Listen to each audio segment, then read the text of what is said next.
For quite some time, the fan community has been abuzz with speculation over who or what the Mars dragon, trapped within the Noctis Labyrinthus on the Red Planet, actually is. Though numerous sources have long suggested that a Catan shard, the void dragon residing on Mars, played a pivotal role in the formation of the tech priesthood. There persists a misconception that it had no influence whatsoever, and that its presence in the Imperium's main forge world is nothing more than unsubstantiated rumors. The time has come to put an end to the mystery surrounding the Dragon of Mars and the origins of the Adeptus Mechanicus's faith by revealing the truth, no matter how inconvenient it may be for some. The first source to hint at the ominous nature of the machine god is the 3rd edition Codex Necrons. It was originally stated that the Mechanicus worshipped their deity long before the Emperor's arrival, and there is the machine god himself, whom the Adeptus Mechanicus worship. In the theology of the Imperium, the Omnitia is merely one aspect of the god Emperor. This doctrine is so deeply ingrained in the minds of those familiar with it that it raises no questions. Yet the oldest Mechanicus records claim that on Mars the machine god was worshipped long before the Emperor proclaimed his rule on Earth. They speak of incredible knowledge gained by humanity in the golden age of technology, which nevertheless led to humankind's fall during the Age of Strife. The fact that such heresy can exist at the heart of the Imperium is monstrous in itself, but what remains hidden may be even worse. Further on, in the short story Vision of the Sleeping God, Abaddon the Despoiler receives intriguing information from the demon Hranga about what lies on Mars. Of course, one might object that demons always lie. However, a powerful sorcerer like Zaraphiston is quite capable of forcing a chaos spawn to tell the truth. Moreover, the validity of Hranga's words was corroborated by information from other sources. In the shade of terror beneath the mountains of mist, there is a new type of death, a sacrifice of men, but the precious souls are not consumed. They are cast adrift. Many are the demons that wait like carrion to feast on the leavings from this rich table. Zaraphiston turned excitedly to Abaddon. Mars is in the shade of terror, and the mountains of mist are Noctis Labyrinthus. The augurs were true. The Despoiler nodded, then fixed his gaze on the demon which recoiled before him. "Show me more. What is on Mars?" The demon form blurred and contracted into a pulsing ball of crimson ichor. As if squeezed by an unseen hand, the pus oozed onto the altar, covering it in a grisly sheen in which shapes twisted and formed. The traitor marine saw a great chamber of basalt. Around it, towering machines of antique silver stretched endlessly upward. Set in the floor was a vast sarcophagus of adamantium and gold. From each of the machines in turn, a flickering beam of unimaginable energy flowed in a glittering arc to the sarcophagus. Outside the summoning chamber, Abaddon's Black Legion bodyguards heard an unfamiliar sound, the harsh, grating laughter of the Despoiler. Finally, in the tale, conversation between Tech Adept Phineas Roch and Adept Courteswain, the unfortunate Techno-Adept recounted how he found himself in the lair of the otherworldly and made a shocking discovery. Courteswain shuddered as memories passed before his eyes. "Then I beheld the master of this domain, and I knew in that moment that I was doomed. Not to die, you understand, but to truly appreciate the insignificance of my being. The machine god, you see? It's everywhere. It feeds on us. I saw my companions from Cthelmax fed to the machines, their bodies and souls reduced to their component atoms to feed the insatiable hunger of the machine god. Why I was cast back into this place I do not know, only that I was. And I knew then that everything we think we know is wrong. The machine god does not love us, nor does it want our worship.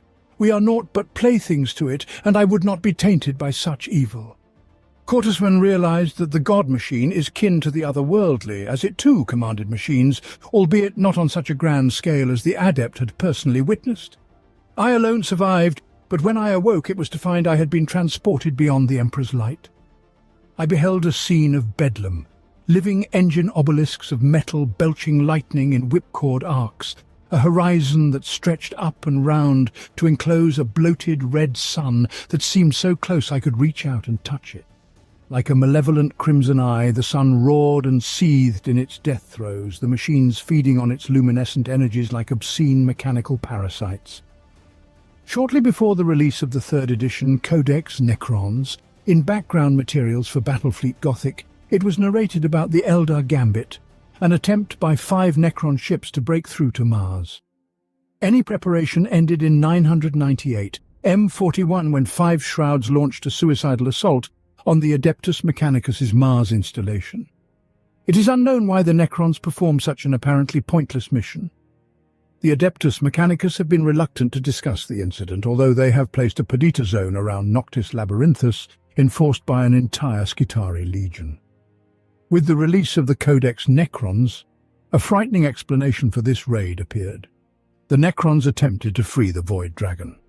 Several years later, MacNeil wrote the book Mechanicum for the Horus Heresy series.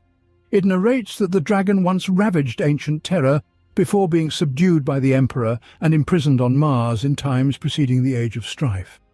The sleeping dragon influenced the inhabitants of Mars through dreams, imparting knowledge and leading to the foundation of the Mechanicum. The book contains several indications that the dragon of Mars is the C'tan Magladroth.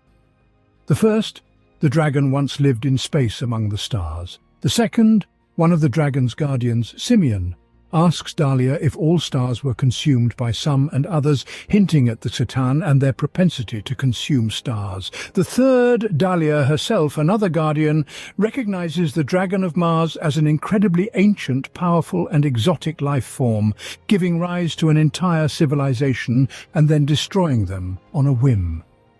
The fourth, in the memories of the dragon, it is mentioned that it once fought against its own kind, which weakened it and forced it to flee to Terra. In the later times of the War in Heaven, the C'tan fought among themselves, consuming the weak. This might also hint at the uprising of the Necrons against the star gods.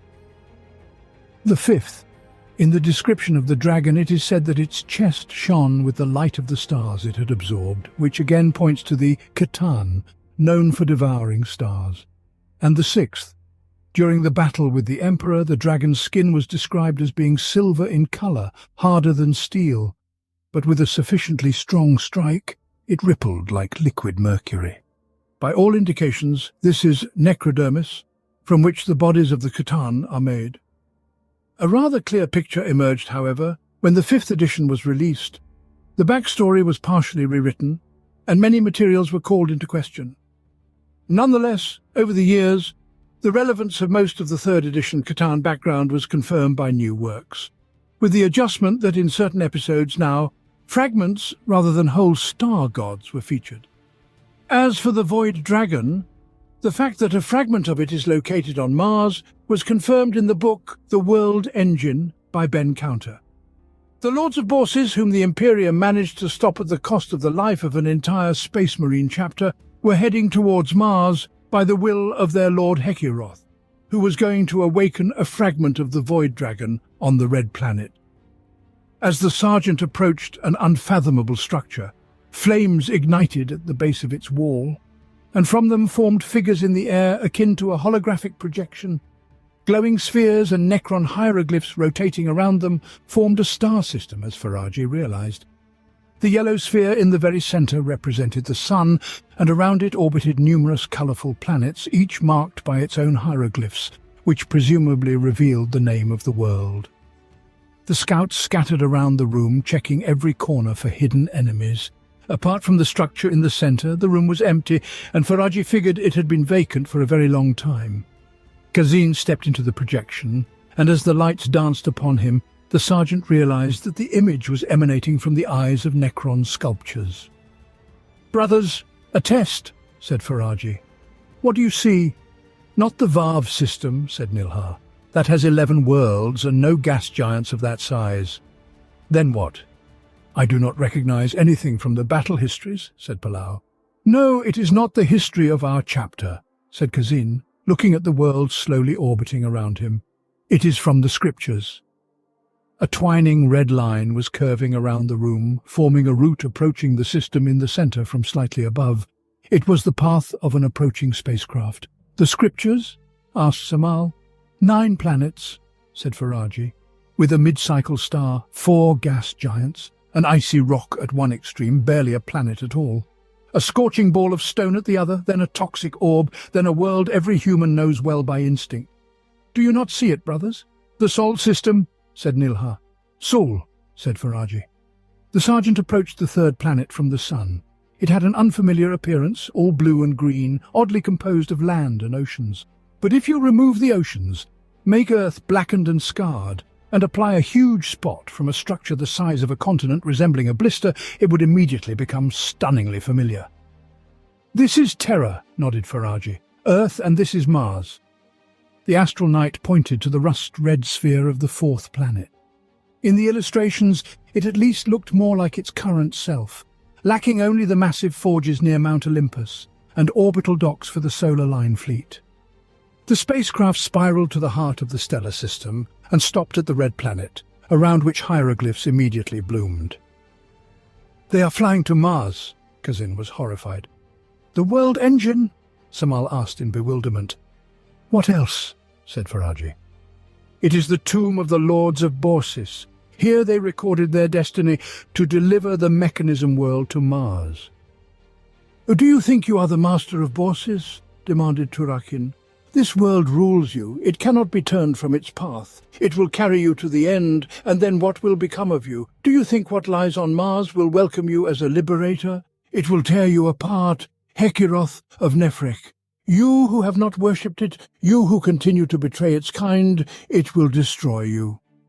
Hekiroth sent out another volley of blades from the necrodermis, rippling across his chest. They sheared through the mechanisms of Turakin's shoulder, and his remaining arm fell clear, thudding wetly into the sludge. With a scream of servos, Turakin's legs buckled under him, and he slumped onto the riverbed. "Do you hear, humans?" blared Turakin. "Borsis will finish its journey. Your red world will fall. Your blue world will fall. Your race will wither away when my dynasty wakes the Dra." Hekiroth formed the necrodermis around his arm into a single huge blade and rammed its point into Turakin's throat. The head was completely severed, the voxcasters destroyed with it. The head fell into the sludge and sank beneath the surface. What conclusion can be drawn? The Dragon of Mars, a mighty shard of the Void Dragon, which managed to escape capture by the uprising Necrons, but weakened, forced to feed on ancient terror, on the life energy of mortals. It was subdued by the Emperor, and in the times before the Age of Strife, locked on Mars in the Noctis Labyrinth, built by the Necrons, possibly as a prison for a shard of the Catan. A fragment of Magladroth most likely influenced humanity, and bestowed upon them various marvels during the dark age of technology, as it did in later periods. During the Age of Strife, under the influence of the Void Dragon shard on Mars, the religion of the Mechanicum was formed. It's possible that its genesis was orchestrated by the Emperor from the very beginning.